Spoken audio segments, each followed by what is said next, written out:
शाम का समय था और जानवी रसोई में चाय बना रही थी।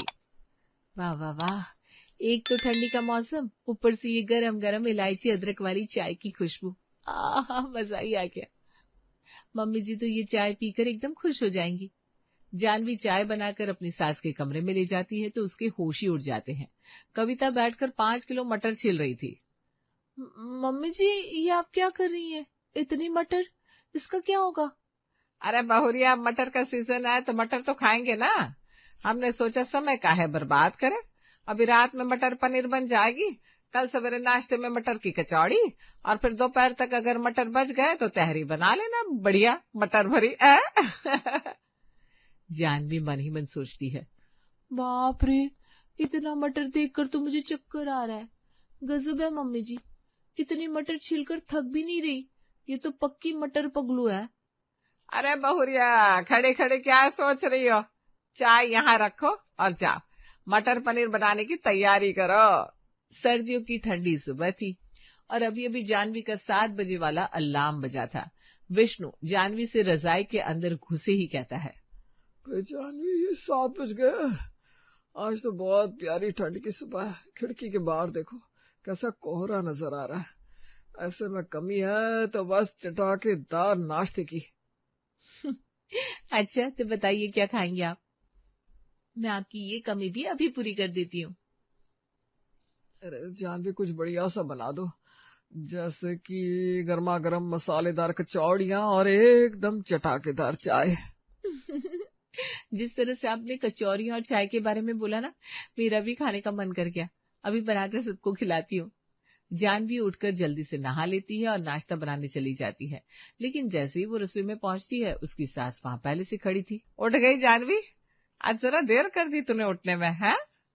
खैर ये सब छोड़, आजा जल्दी से चाय चढ़ा दे, नाश्ता तो मैंने बना दिया है।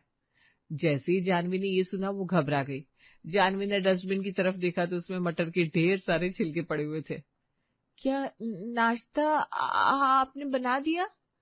जानवी की बात सुनकर कविता हंसते हुए कहती है, हाँ बहू, अरे मैं कोई टीवी सीरियल की सास थोड़ी ना हूँ जो बहू उठेगी तब उसी से नाश्ता बनवाऊंगी। अरे तू तो खुश नसीब है, वरना आस पड़ोस में रहने वाली औरतें तो दिन भर बैठे बैठे अपनी बहुओं को ऑर्डर देती है। सही बात है मम्मी जी। वैसे क्या बनाया नाश्ते में आपने? अरे और क्या, सर्दियों की सुबह में मटर से अच्छा कोई नाश्ता होता है क्या जानवी? इसीलिए मैंने मटर फ्राई कर दी। अच्छा अब बातें छोड़ो और जल्दी से चाय चढ़ा दो, फिर जाकर अपने पति देव को नाश्ते के लिए बुला लाओ। ठीक है मम्मी जी। जानवी मुंह लटकाकर कमरे में जाती है और देखती है विष्णु नहाकर रेडी हो गया था। अरे वाह, तुम आ गई, मतलब नाश्ता बन गया जानवी। चलो जल्दी से चलते हैं। अरे सुनिए ना, नाश्ता तो बन गया है मगर मैंने नहीं बनाया, मम्मी जी ने बनाया है। जानवी की बात सुनकर विष्णु परेशान सा हो जाता है। अरे यार, मम्मी ने बनाया? इसका मतलब कि फिर से मटर ही मिलेगी खाने को। मैंने सोचा था मेरी शादी हो जाएगी तो मुझे तो कम से कम इस मटर से छुटकारा मिलेगा। अब मैं क्या करती, उन्होंने इतनी सर्दी में भी मुझसे पहले उठकर नाश्ता बना दिया। लेकिन आप फिक्र मत करिए, कल से मैं नाश्ता बनाने के लिए उनसे भी पहले उठ जाऊंगी। बेचारा विष्णु मन मारकर डाइनिंग टेबल पर जाकर बैठता है और कविता फ्राई की हुई मटर और चाय सबके सामने रख देती है। आहा, अरे सर्दियों में मटर से अच्छा कुछ हो ही नहीं सकता भैया। वाह वाह वाह, क्या स्वाद है। क्या तुम भी, तुम्हें मैंने इतने सालों में हर सर्दी में भर भर के मटर खाते देखा है, लेकिन अभी तक तुम्हारा मटर से मन नहीं भरा। अरे ये हरी हरी मटर चीज ही ऐसी है, इससे भला किसी का मन भर सकता है क्या? कविता की वजह से सब लोग अपना मन मारकर मटर खाते हैं, लेकिन जानवी सोचने लगती है, नाश्ते में तो किसी को ज्यादा मजा नहीं आया, अब क्या करूं? हाँ, एक काम करती हूँ, नाश्ता तो हो गया लेकिन रात के खाने में कुछ एकदम अलग सा अच्छा सा बनाऊंगी तो सब खुश हो जाएंगे। वैसे भी इतनी ठंड में मम्मी जी 10 बार थोड़ी ना खाना बनाएगी, आखिर बहू का सुख तो उठाएगी। ये सोचकर जानवी अपने काम में लग जाती है और शाम को वो जब चाय बनाकर अपनी सास के कमरे में ले जाती है तो उसके होश ही उड़ जाते हैं। कविता बैठकर कम से कम 5 किलो मटर छिल रही थी। मम्मी जी, ये आप क्या कर रही हैं? इतनी मटर, इसका क्या होगा? अरे बहुरिया, मटर का सीजन है तो मटर ही खाएंगे ना बेटा। रात को ना तहरी बना लेना, बढ़िया मटर भरी। बाप रे बाप। अरे बहू, खड़ी खड़ी क्या सोच रही हो, जाओ तैयारी करो। बेचारी जानवी चुपचाप जाकर वैसा ही करने लगती है जैसा कि उसकी सास ने कहा था। रात को सब बैठकर खाना खा रहे थे। जानवी को साफ नजर आ रहा था कि उसके ससुर और पति एकदम बेमन से खाना खा रहे थे। आपको एक और रोटी दूं क्या पापा जी? अरे नहीं बेटा, बस अब और कुछ नहीं चाहिए, ये मटर पनीर से एकदम पेट भर गया। और आपको विष्णु जी, आपको कुछ दूं? अरे नहीं नहीं, मुझे कुछ नहीं चाहिए, पेट और मन दोनों एकदम तृप्त हो गए सुबह से रात तक मटर खा खा कर। एक दिन ये मटर खाते खाते मैं भी ना मटर बन जाऊंगा लगता है। ये सुनकर कविता को गुस्सा आता है और वो अपने बेटे और पति को घूरते हुए कहती है, अरे हाँ ठीक है, तुम लोगों को नहीं खाना तो मत खाओ। बेटा जानवी, तुम मुझे दे दे, साथ में रोटी और थोड़ा चावल भी दे दे। आहा, क्या खाना बना है, बहुत अच्छी मटर पनीर बनाई है तूने जानवी। जी शुक्रिया माँ जी। विष्णु और भोला नाक सिकोड़ते रह जाते हैं और कविता सारे खाने का मजा उठाती है, वो भी अकेले। रात में जानवी से विष्णु गुस्से में कहता है, मैं तो अब मटर से ऊब चुका हूँ जानवी। मैं भी। आप सबके खाने के बाद तो मैंने मटर पनीर खाई भी नहीं, सिर्फ रोटी अचार खा लिया। मुझे तो वो खाने की जरा भी इच्छा ही नहीं हो रही थी। अरे जानवी, मुझे तुमसे कितनी उम्मीदें थी। क्या? इसका मतलब? कैसी उम्मीदें? मुझे लगा था तुम शादी करके घर आओगे तो मुझे आखिरकार अच्छा खाना खाने को मिलेगा, लेकिन तुम भी माँ की तरह मुझे और पापा को वही मटर खिला रही हो। अरे क्या फायदा हुआ घर में तुम्हारे आने का। अरे आप तो ऐसे कह रही हैं जैसे कि मुझे ऐसा करने में बहुत मजा आ रहा है। अब अगर आपकी मम्मी जी मुझे कुछ और बनाने नहीं देती तो इसमें मैं क्या कर सकती हूँ? ये तुमने सही कहा, कुछ मत करो तुम। शादी के टाइम जो कस्में खाई थी ना, उन्हें पानी में बहा दो, और कुछ मत करो। है? शादी की वचन? क्या? ये मटर के नाश्ते के बीच में वो बीच में कहाँ से आ गए? अच्छा बेटा, इतनी जल्दी भूल गई? याद नहीं, तुम्ही ने मुझसे तीसरे वचन में कहा था कि मैं आजीवन आपका पोषण और सहयोग करूंगी, और अब देखो मटर से पोषण कर रही हो। इतना बोलकर विष्णु गुस्से में मुंह घुमाकर सो गया और जानवी सोच में पड़ गई। अरे बाप रे, ये तो बड़ा धर्म संकट हो गया। अब तो बात मेरी शादी के वचन पर आ गई है, अब तो मुझे कुछ न कुछ करना ही पड़ेगा। विष्णु की बात से जानवी में एक नया जोश आ गया था। अब मन ही मन उसने ये ठान लिया कि सबको मटर से छुटकारा दिलाकर रहेगी। इसलिए अगले दिन सुबह सुबह, आहा, बहुत ठंडी है, आज तो मुझे उठने में थोड़ी देरी भी हो गई। खैर, सुबह उठकर सबसे ज्यादा मजा तो गर्मा गर्म मटर और चाय खाने में आता है। अभी रसोई में जाती हूँ। कविता रसोई में घुसते ही देखती है कि जानवी पहले से ही वहां पर खड़ी थी और कुछ काम कर रही थी। अरे बहू, इतनी सुबह तू रसोई में क्या कर रही है? नाश्ता बनाने का काम तो मेरा है ना, फिर तुम यहाँ क्यों? अरे काम पर भला किसी का नाम थोड़ी ना लिखा है मम्मी जी, और ये सब तो बीती बातें हो गई। अब ना आपकी प्यारी बहू इस घर में आ चुकी है, तो अब मेरे रहते आप क्यों काम करेंगी? मैं हूं ना, मैं सबके लिए बढ़िया नाश्ता बनाती हूँ। अरे मगर मुझे नाश्ते में सिर्फ मटर पसंद है ना? मैं जानती हूँ मम्मी जी, और मैं मटर ही बना रही हूँ, ये देखिए। जानवी कविता को दिखाती है कि वो मटर छिल रही थी। ये देखकर कविता खुश हो जाती है।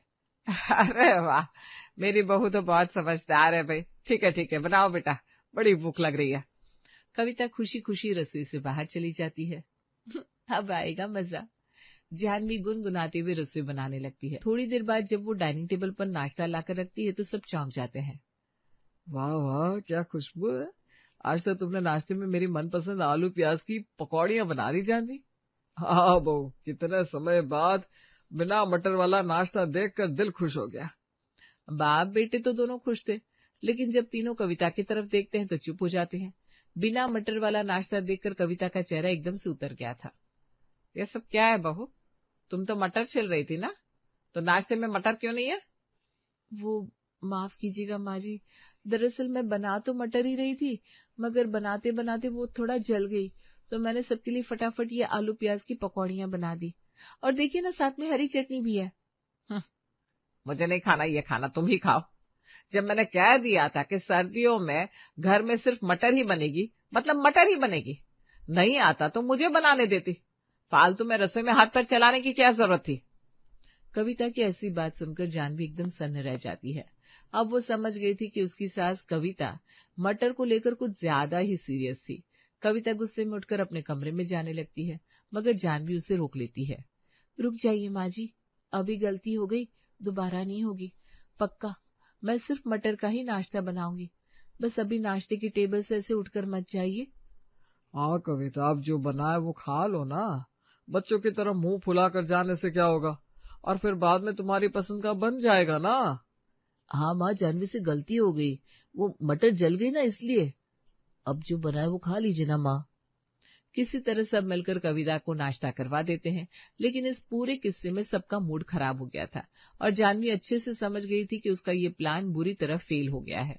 दोपहर में वो अपने कमरे में लेटे हुए सोचती है, मैंने सोचा था मटर जल गई बोलकर नाश्ता बनाऊंगी तो मम्मी जी चुपचाप खा लेंगी, मगर उन्होंने तो वहां बखेड़ा खड़ा कर दिया। बेचारे विष्णु जी आलू प्याज पकौड़ियां भी ठीक से मजा नहीं उठा पाए। जानवी लेटे लेटे मटर से छुटकारा पाने का कोई और रास्ता ढूंढने लगती है, लेकिन तभी उसका फोन बजता है। ये और कोई नहीं, जानवी की भाभी नेहा थी। हेलो नेहा भाभी, कैसी हो? अरे मैं तो एकदम बढ़िया हूँ जानवी, तुम बताओ ससुराल में कैसा लग रहा है? बस ठीक है भाभी, कुछ खास नहीं, आप बताओ। वो दरअसल जानवी, मैंने इसलिए फोन किया था कि अगले हफ्ते रिया का 6ठा जन्मदिन है, तुम सब लोग जरूर आना।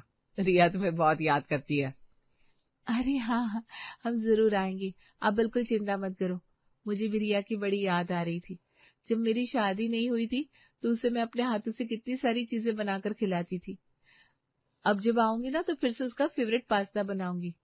हाँ जानवी, वही सीक्रेट सब्जियों वाला पास्ता। हाँ भाभी वही। लेकिन तभी जानवी के दिमाग में एक आइडिया आता है। ओह माय गॉड, ये आइडिया मुझे पहले क्यों नहीं आया? क्या? भाभी मैं आपको बाद में फोन करती हूँ। अरे पर जानवी नेहा की कोई बात नहीं सुनती और जल्दी से फोन काट कर घड़ी की तरफ देखती है। घड़ी में 5 बज रहा था। परफेक्ट टाइम है, अभी जाकर डिनर की तैयारी शुरू कर देती हूँ। अब तो मटर पगलू सासू माँ से छुटकारा पक्का। रसोई में जाकर जानवी मटर छिलने लगती है। पीछे से कविता दबे पांव रसोई के बाहर आती है और अंदर झांकते हुए मन ही मन सोचती है, लगता है इसके अकल ठिकाने आ गई, अब सिर्फ मटर ही बनाएगी। चलो मैं भी बेफिक्र होकर आराम करती हूँ। रात के खाने के टाइम पर जब सब साथ में बैठते हैं तो देखते हैं टेबल पर कई बर्तन ढके हुए रखे थे। बताओ जानवी, आज क्या बनाया है मटर का? मटर आलू या मटर गोभी या सिर्फ मटर? ढक्कन उठाकर खुद देख लीजिए ना। विष्णु, भोला और कविता एक साथ मिलकर एक एक बर्तन का ढक्कन उठाते हैं और खाने की इतनी वैरायटी देखकर चौंक जाते हैं। ये सब क्या है जानवी?